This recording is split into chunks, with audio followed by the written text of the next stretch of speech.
Question number 10, no calculator. Here's another constant problem where we'll have to solve for a and b and determine the product of a, b in this case. And again, we're going to approach it much the same way. I'm going to multiply out one side of the equation here to set it up in the same structure, ax cubed plus bx squared plus cx plus d, on the right side and the left side, so I can compare the coefficients and set them all equal to each other. Only in that case will the two equations be equal regardless of the value of x.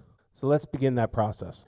I'm going to take ax, multiply it by every term in the other parentheses. So ax times 5x squared is 5ax cubed. Ax times minus bx is minus abx squared. Ax times plus 4 is plus 4ax. And now I'm going to go to the second term in my first parentheses, and multiply it by every term in that second parentheses. So that's plus 3 times 5x squared is plus 15x squared. Plus 3 times minus bx is minus 3bx.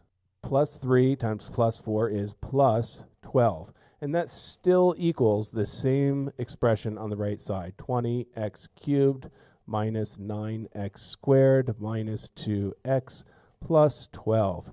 Fortunately, our numerical values, the constants that we know, are the same on both sides of the equation, so I can cancel those. In that case, we do know we'll be able to set it up such that it's true for all x, that the two sides of the equation will be equal. So now I might consolidate or combine like terms, 5ax cubed, and on the x squared terms, I have 15 minus ab. So I'm going to put them together, plus, in parentheses, 15 minus ab times x squared. And then for x terms, I have minus 3bx and plus 4ax. So I will make that plus 4a minus 3b times x. And that in turn equals 20x cubed minus 9x squared minus 2x. Note I canceled the 12s already on both sides. And at this point, I can compare the coefficients. So as long as the coefficient of x cubed is the same on both sides, the coefficient of x squared is the same on both sides, and the coefficient of x is the same on both sides, the equation will hold true for all x. So that means 5a must equal 20. And that's convenient because I immediately know, dividing through by 5, I know a must equal 4.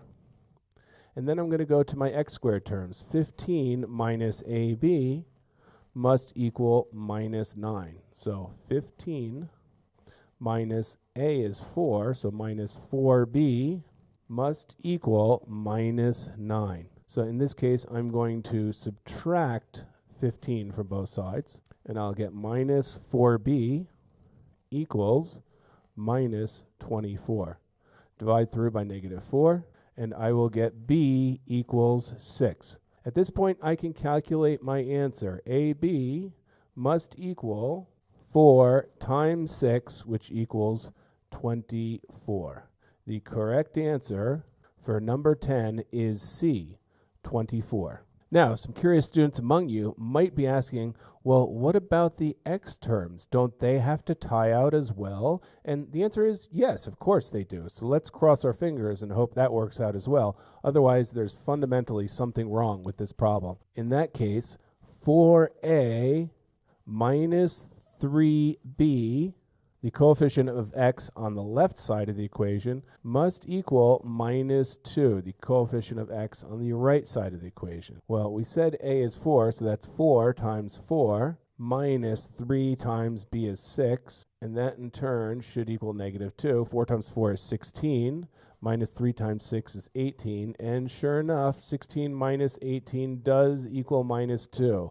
All is right with the world. This checks with the rest of the problem. That's not necessary for solving and getting the correct answer, but it might give some students peace of mind.